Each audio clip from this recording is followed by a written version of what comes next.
అని ఆశపడుతున్నాను దేవుని పిల్లలారా.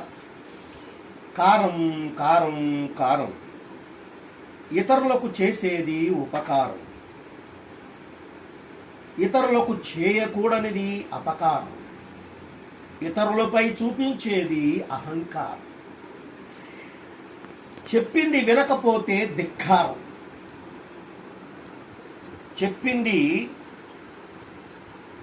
చెప్పింది వినకపోతే ధిక్కారం, చెప్పింది చేయకపోతే తిరస్కారం, కోపంతో చేసేది ఘీంకారం, పెద్దలకు చేసేది నమస్కారం, పెద్దల ఎడల చూపించేది సంస్కారం, స్నేహితులకు ఇచ్చేది సహకారం, తల్లి పంచేది మమకారం, తలపెట్టిన పని చేసేది స్వీకారం, కళ్ళు మూస్తే వచ్చేది అంధకారం, వ్యక్తిని శాసించేది అధికారం, నవ్వులాటకు చేసేది వెటకారం, మాటల్లో చూపేది చమత్కారం.